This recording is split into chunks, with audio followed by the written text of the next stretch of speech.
Dear teachers, welcome to JS and English Learning. We are with Unit 3 of the revised PGTRB syllabus, and we are discussing P.B. Shelley's Adonais, a very famous pastoral elegy written by P.B. Shelley to mourn the death of John Keats. Now we are with stanza number 22. Am I right, teachers? 22 thane?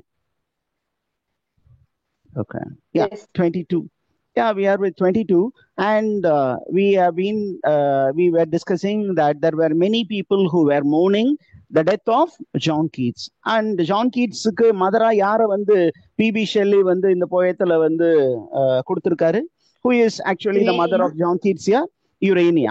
So Urania is completely shattered, but she doesn't speak it out aloud, or she doesn't cry out aloud. இனிஷியலா கொஞ்சம் அழுதாங்க, அதுக்கப்புறம் மற்றவங்க எல்லாம் வந்து அழுக ஆரம்பிக்கும் போது இவங்க அமைதி ஆயிட்டாங்க. அண்ட் ஷி இஸ் அப்படியே அமைதியா உட்காந்து பையனுடைய பாடியை பார்த்துக்கிட்டே இருக்காங்க. அந்த மாதிரி பார்த்துக்கிட்டு இருந்தா நம்மளுடைய ஃபியூனரல் பிளேசஸ்ல என்ன நடக்கும்னு உங்களுக்கு தெரியும். நிறைய லேடிஸ் வருவாங்க. அந்த லேடிஸ் ஒவ்வொருத்தரும் வரும்போது என்ன பண்ணுவாங்க, அந்த இழப்பை சந்தித்த அந்த குடும்பத்தில் இருக்கக்கூடிய லேடிஸை கொஞ்சம் எக்ஸைட் பண்ணி அவங்கள அழுக வைப்பாங்க, இன்னும் கொஞ்சம் அழுக வைப்பாங்க. ஏன் அப்படின்னு கேட்டீங்கன்னா, அழுதாவது அந்த துக்கம் வந்து அவங்களை விட்டு சீக்கிரமா போகும். இழப்பு என்பது ஈடுகட்ட முடியாதுதான், ஆனா அந்த இழப்பை வந்து அப்படியே மனசுக்குள்ளேயே வச்சுட்டு வெளியில சொல்லாம இருந்தீங்கன்னா அது சீக்கிரமா நம்மளும் கொண்டு போட்டுடும். அதனால என்ன பண்றாங்க அப்படின்னா, there are ladies who are trying to make Urania cry. இதுதான் இந்த ஸ்டான்ஸாவும் அடுத்த ஸ்டான்ஸாவும். இப்ப யாரு பேச போறா அப்படின்னு கேட்டீங்கன்னா, misery is personified into a lady. Who is personified into a lady? Misery. Misery is personified and she becomes the speaker now. அவ வந்து யாரை பார்த்து பேசுறா? யுரேனியாவை பார்த்து, ஜான் கீட்ஸ் உடைய அம்மாவை பார்த்து சொல்றா, அக்கா பிள்ளை இறந்து போச்சுக்கா, என்னமேட்டு இந்த பிள்ளை வராதுக்கா அப்படின்னு சொல்லி எழுதுவாங்களே, அதே மாதிரி எழுதுறான். எப்படி எழுதுறா பாருங்க. He will awake no more. அவன் எழுந்துருவான்னு நினைக்கிறியா? வரமாட்டான். ஓ never more. No more, never more. It's a repetitive device that is used there. No more, never more.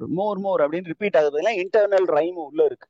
நான் ரைமிங்கை பத்தி இப்ப இங்க எல்லாம் சொல்ல போறோம்ல, நமக்கு யூனிட் 10ல வரும்போது we have to speak about the different types of rhyme. But இங்க என்ன இருக்கு அப்படிங்கிறதுனா இன்டர்னல் ரைம் இருக்கு, அங்க ரொம்ப மியூசிக் இருக்கு. He will awake no more, oh never more, no more, never more அப்படிங்கும் போது அங்க ஒரு ரைமிங்.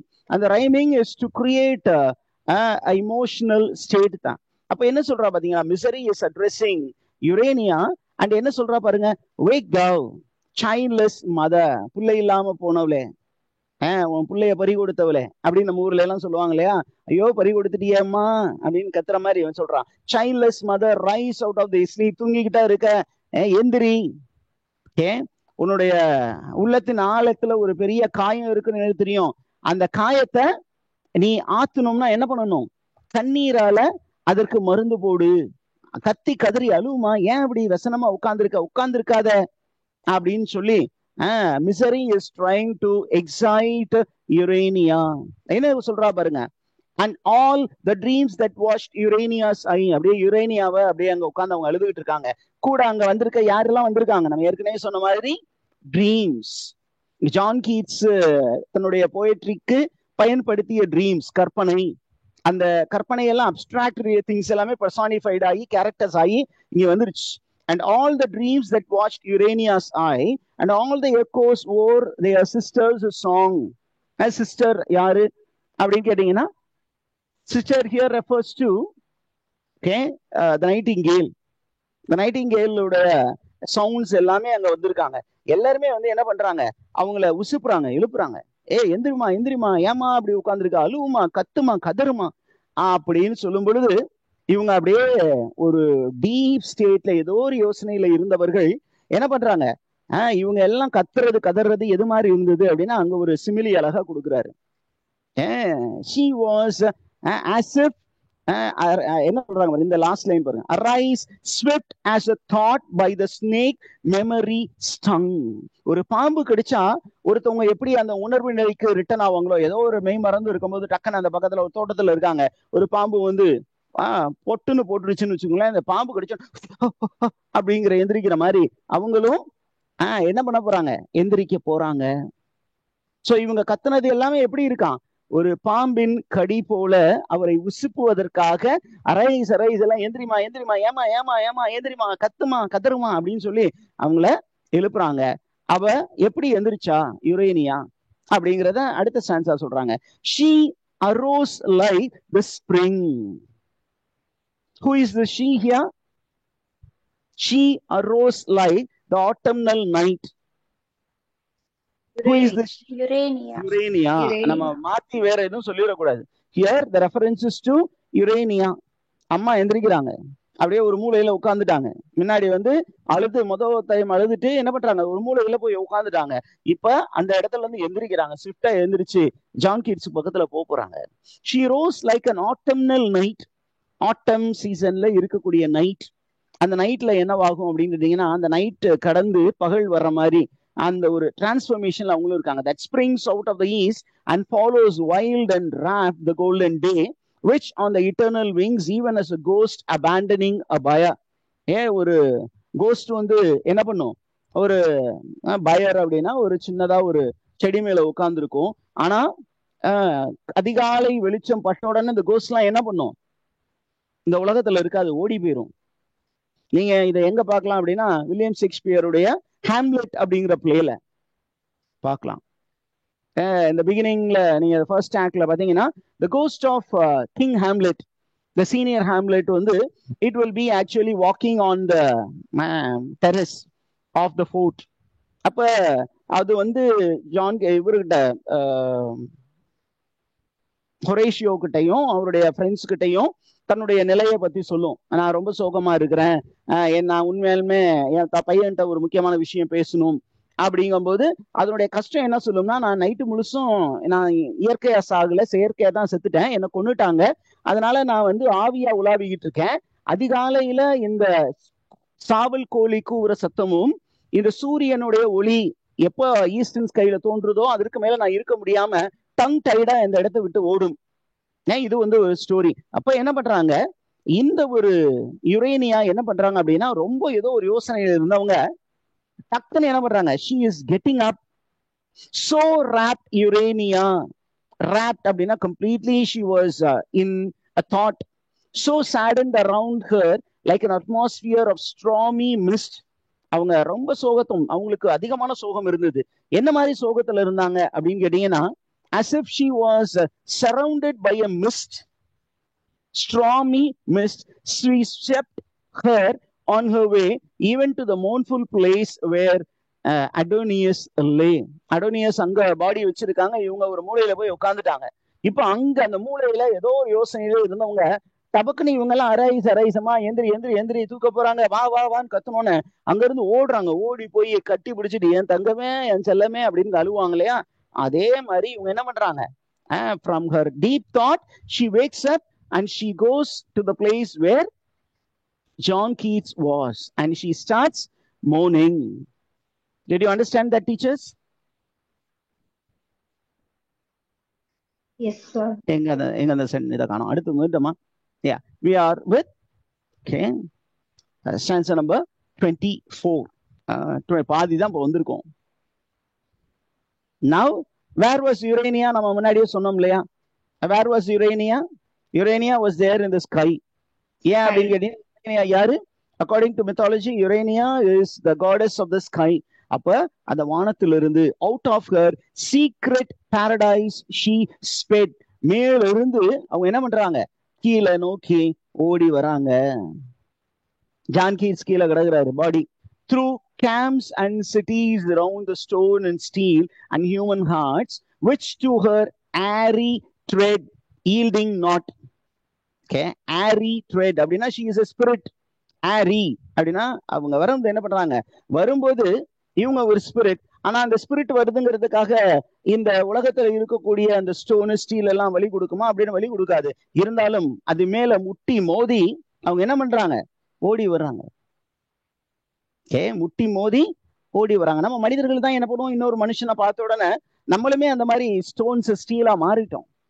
நம்ம ஒரு இறப்பு வீட்டுக்கு போறோம், அப்படி நிக்கிறோம், எல்லாருமே அப்படியே வந்து இப்படி போய்ப்பாங்க, ஏதோ உயிரை புதுசா கொடுக்க போற மாதிரி. ஆனா உள்ள பின்னாடி ஒருத்தன் அழுதுகிட்டு உள்ள ஓடி ஓடி வரணும்னு நினைப்பான். அவன் எல்லாத்தையும் தள்ளி விட்டுட்டு உள்ள வரும்போது, நில்லு, என்ன உனக்கு என்ன, அதான் பணமாயிருச்சுல அப்படின்னு நம்ம தேற்றுவோம். ஆனா நம்ம வீட்டுல ஒரு இழப்புன்னு வரும்போது நம்ம உட்காந்து கதறிக்கிட்டு இருக்கோம். அந்த மாதிரி சென்ஸ்லெஸ்ஸா இருக்கக்கூடிய பீப்புளை விலக்கிக்கிட்டு யாரு ஓடி வர்றா? Urania. And while coming, what happened? She does not get visible wounds, but she gets invisible wounds. Yeah, because she is a spirit. Urania is a spirit. Urania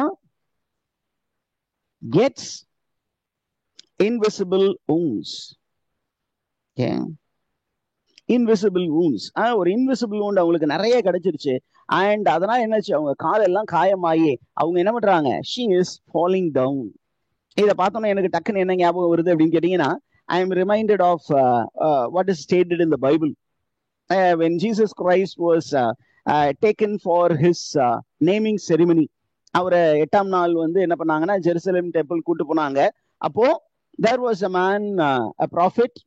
அவருக்கு வந்து மெசையா பிறக்க போறாருன்னு முன்னாடியே சொல்லப்பட்டது. அந்த மெசையா வந்து மாதா கையில இருக்காங்க. அப்ப அந்த குழந்தைய பார்த்தோன்னே அவர் வந்து ஒரு ஆசீர்வாதம் கொடுத்தாரு. It was a blessing and it was also a prediction. என்ன அப்படின்னா, your heart will be pierced by a sword. உண்மையாலுமே ஒரு கத்தி அவங்கள குத்துச்சா அப்படின்னா இல்ல. இயேசு கிறிஸ்து இப்போ லென்டன் சீசன் போயிட்டு இருக்கு. அப்ப ஏறக்குறைய ஒரு சிம்பாலிக்கா பாத்தீங்கன்னா, Jesus Christ will be persecuted. பெரிய வியாழக்கிழமை, பெரிய வெள்ளிக்கிழமை, பெரிய சனிக்கிழமை. அப்ப இயேசு மீது விழுந்த ஒவ்வொரு அடியும், ஏன் அம்மா அந்த அளவுக்கு பிள்ளைய நேசிச்சிருப்பாங்க. அப்ப தன்னுடைய பையனை எல்லாருமே அடிக்கிறாங்க, உதைக்கிறாங்க, மிதிக்கிறாங்க, காரி துப்புறாங்க. அப்ப தன்னுடைய பையனை உண்மையாக நேசித்த அந்த தாயுடைய மனசு, அவரு வாங்கின ஒவ்வொரு அடியும் உடல்ல வாங்கியிருப்பாரு. அந்த அடி ஒண்ணும் யாருடைய மனசுல விழுந்திருக்கும்? அம்மாவுடைய மனசுல விழுந்திருக்கும். அப்ப அந்த அம்மாவுடைய அந்த குமுறல், the psychological sufferings underwent by Urania is described in stanza number 24. Did you understand the teachers? Yes, sir. Okay, இப்ப அழகா பாருங்க, அவங்க காயப்படுறாங்க. அந்த barbed tongues and the thoughts more sharp than they rent the soft form they never would repeal. திருப்பியும் வந்துட்டாரு. ஏன்னா அப்படின்னா திருப்பியும் யாரை பத்தி கிரிட்டிசைஸ் பண்ண போறாரு? He is going to criticize the critics. Okay, the critics, okay, அவங்களுடைய words வந்து இருக்கு இல்லையா, the words of the critics, critics உடைய words, how are they அப்படின்னு கேட்டீங்கன்னா, they hurt the mother very much. How did it hurt the mother? It hurt like barbed tongue, wire tongue. இந்த நாக்கு வந்து ஈஸியா வளையும். ஆனா ஷார்ப்பான டங் வந்து அதுல இருந்து வரக்கூடிய வார்த்தைகள் எப்படி இருக்குமா?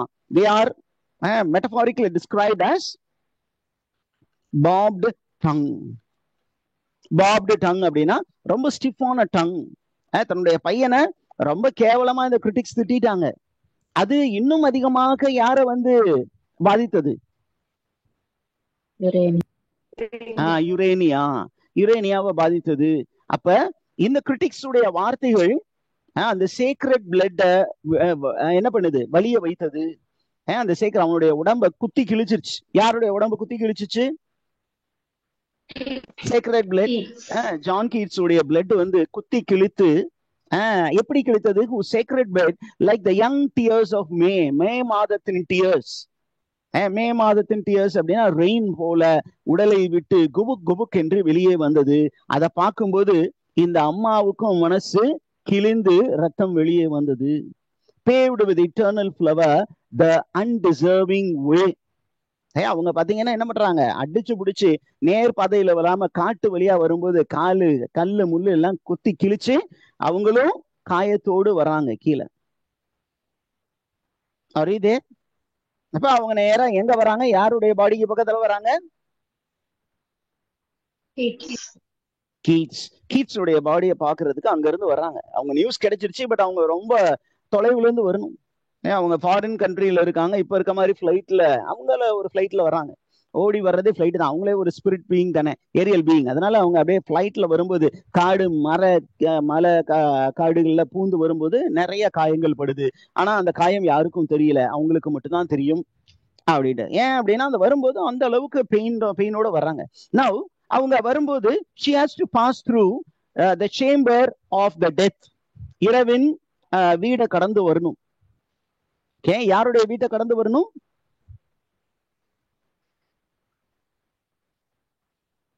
யாருடைய வீட்டை கடந்து வரணும்? டெத்தை கடந்து வரணும். அப்ப டெத்துடைய வீட்டுக்கு அவங்க வர்றாங்க. அந்த டெத்துடைய வீட்டை கடந்து வரும்போது in the death chamber for a moment, death shamed by the presence of that light might.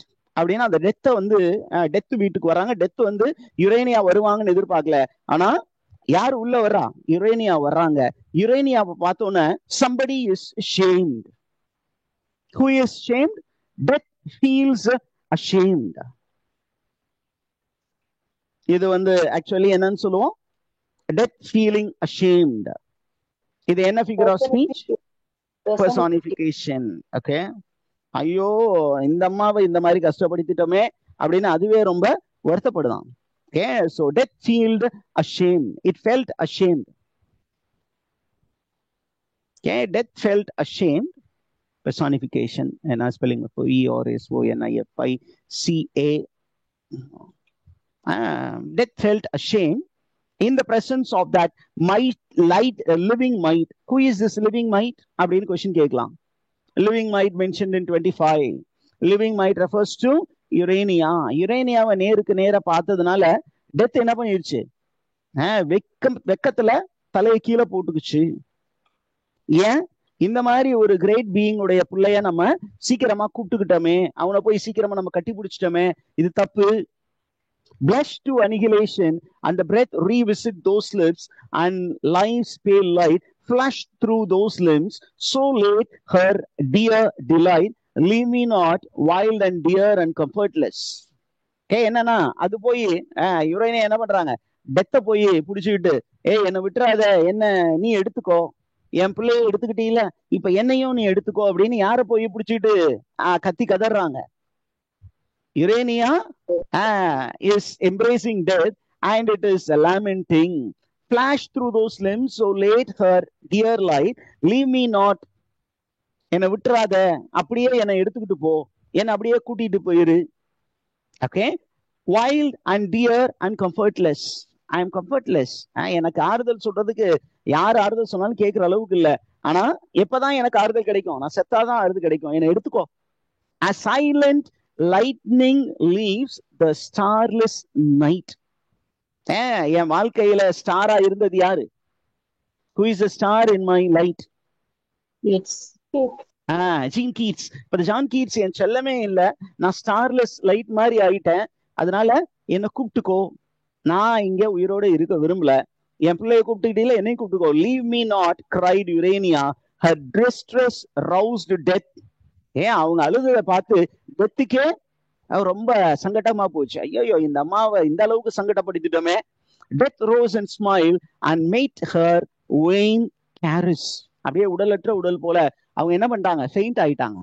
அப்ப டெத் வந்து அந்த சேர்ல உட்கார்ந்து இருந்தாலும் எந்திரிச்சு பார்த்து அப்படியே ஸ்மைல் பண்ற. ஸ்மைல் பண்ணிட்டு, அம்மா நீ வந்து உலகத்துல மத்தவங்க சொன்னா பரவாயில்ல, நீ ஒரு டிவைன் பீயிங், இதெல்லாம் ரொம்ப காமன்னு உனக்கு தெரியாதாமா? ஓகே அப்படின்னு சொல்லிட்டு அவங்கள ஆறுதல் சொல்ற மாதிரி எந்திரிச்சு நின்று அவரை பார்த்து ஸ்மைல் பண்றாங்க. Are you there? Yes, sir. Now we are moving on to 35 minutes ஆயிடுச்சா? ஒரு எவ்வளவு டைம் ஆயிருக்கு நம்ம ஸ்டார்ட் பண்ணி? 15 minutes போயிருக்கா? 20 minutes, sir. Yeah, 20 minutes. இந்த ஒரு ஸ்டான்ஸை பார்த்துட்டு then we can go. Okay. Now we have a few other people coming to the scene. இன்னும் கொஞ்சம் பேர் வந்து முக்கியமான லிட்டரரி ஃபிகர்ஸ் எல்லாம் இந்த சீன்குள்ளார வரப்போறாங்க. They are going to come and they are going to mourn the death of John Keats. Okay.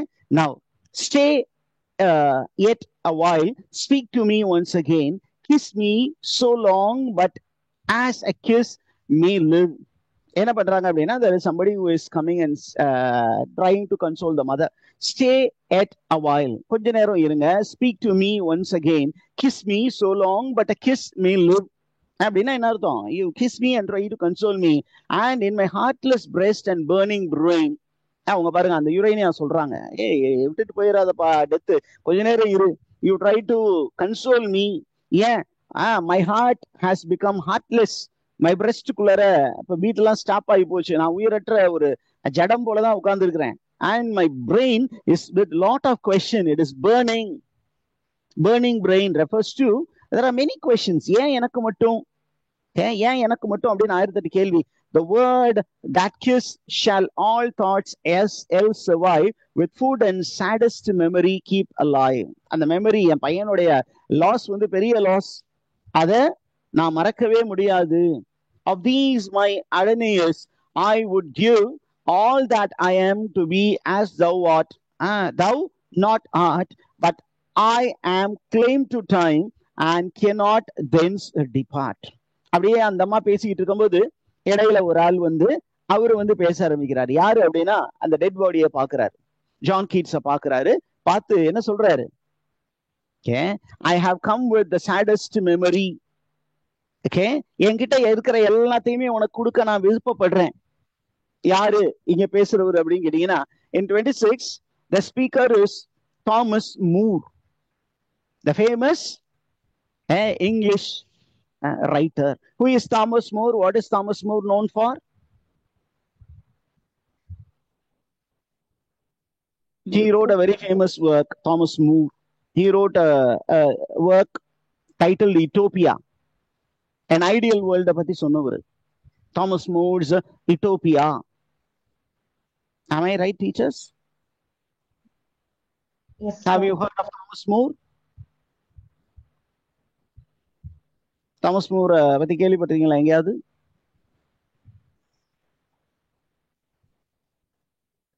இல்லையா? Thomas More wrote a very famous work called Utopia. He is best known for his work Utopia. He is a humanist. He is a humanist. Humanist is a man who gave much importance to the human beings. Humanismத்துக்கு ஒரு பெரிய contributor. He wrote a work called Utopia, an ideal world. ஏன் sir அந்த ideal world சொன்ன அந்த character இங்க கொண்டு வந்திருக்காருங்க அப்படின்னு கேட்டீங்கன்னா, யூனோ தாமஸ் மோர் எந்த வருஷத்துல வாழ்ந்தாரு? He lived in the 16th century. எந்த செஞ்சுரியில வாழ்ந்தவர்? 16th century. And இது வந்து ரெனைசான்ஸ் பீக்ல இருந்த டைம்ல ஹியூமனிசம் வந்தது. And even romantic movement also gives importance to humanism. மனிதத்திற்கு, மனிதனோட ரிலேட்டடான விஷயத்திற்கு இம்பார்ட்டன்ஸ் கொடுக்கறது. அப்ப அந்த ஒரு தாமஸ் மூர் ஒரு ஐடியல் விஷன் வச்சிருந்த அந்த தாமஸ் மூர் வந்து என்ன சொல்றாரு? நான் ரொம்ப வருஷம் வாழ்ந்து செத்தேன், நீ பெரிய ஆளா வருவ, என்னை விட ஒரு பெரிய ரைட்டரா வருவேன்னு நான் எதிர்பார்த்தேன், இப்படி சீக்கிரமா போயிட்டியே. I would give all that I am. நான் இன்னைக்கு பெரிய பேரும் புகழோடு இருக்கேன், என்கிட்ட இருக்கிற எல்லாத்தையும் உன்கிட்ட கொடுத்து உன்னை உயிர் வாழ வைக்கணும்னு நினைக்கிறேன். ஆனா நீ அதுங்களையும் போயிட்ட. பட் ஐ ஆம் செயின் டு டைம். காலத்தை கடந்து என்னால வர முடியல, நீ சாவறத தடுக்க என்னால் வந்து நிப்பாட்ட முடியல. So I have come with delay and cannot thence depart. உன்னை விட்டு என்னால போக முடியாது அப்படின்னு யார் சொல்றா? நான் அந்த டைமை விட்டு ரொம்ப காலத்து கடந்து அங்கிருந்து வந்திருக்கிறேன். நான் வந்து டைமால கட்டுப்படுத்தப்பட்டவன், அதனால என்னால உன்னை வந்து காப்பாற்ற முடியல. ஆனா உன்னை விட்டு நான் போக விரும்பல அப்படின்னு ஒரு விஷயம் சொல்லிட்டு he continues to speak. Oh gentle child. அவர் வந்து ரொம்ப சீனியர், அதனால ஜான் கீட்ஸ் எப்படி அட்ரஸ் பண்றாரு? Thomas More addresses John Keats as, oh gentle child, beautiful as thou were. நீ ரொம்ப அழகானவன். Why dost thou leave the trodden path of men too soon? அந்த மனிதர்கள் எல்லாம் மோசமானவன்லாம் இருக்குன்னா நீ ஏன் சீக்கிரம் போன? இதெல்லாமே ரெட்டாரிக்கல் கொஸ்டின். Rhetorical question. எல்லா மனிதர்களும் சும்மா இயல்பா இருந்தாங்க, நீ மட்டும் ஏன்டா சீக்கிரமா போய் சேர்ந்த? Defenseless as thou were, oh where was then wisdom, the mirrored shield, or scorn the spear? உன்கிட்ட இருந்த விஸ்டம் எங்க? உன்கிட்ட இருந்த wisdom எங்க? Or has the wanted the full cycle when thy spirit should have filled its crescent sphere, the monster of life wasted had fled from thee like deer. ரொம்ப அழகா சொல்றாரு பாருங்க. நீ வந்து ஒருவேளை இந்த வாழ்க்கையின் முழுமையா பார்க்கணும்னு நினைச்சிட்டியா? The crescent sphere, the spirit should have filled its crescent sphere. நீ இன்னும் பெருசால வந்திருக்கணும், ஆனா ஏன் சீக்கிரமா போயிட்ட? ஒருவேளை வாழ்ந்த நான் பண்ணதெல்லாம் போதுன்னு போயிட்டியா அப்படின்னு கேட்டுட்டு he is going to speak about the monsters of life. Life, how is it அப்படின்னா, it has gone swiftly away like a deer. ஒரு டியர் வந்து ஒரு இடத்துல ரொம்ப நேரம் நிக்காது. அதனால என்ன பண்ணும், அந்த இடத்த விட்டு ரொம்ப வேகமா ஸ்விஃப்டா போன மாதிரி இந்த monsters of life is wasted like a deer. ஒரு இளமையான ஒரு மான் என்ன பண்ணாது, ஒரு இடத்துல இல்லாம வேற இடம் துள்ளி குதித்து போற மாதிரி இந்த உடம்புல இருந்தது போதும் நினைத்து நீ வேறு இடத்திற்கு போய் விட்டியா? ஜான் கீட்ஸ் இந்த ஸ்பிரிட் அப்படின்னு யாரு பேசுறா? Thomas. Okay, we will stop here and we'll get back, teachers. Or 5 minutes break.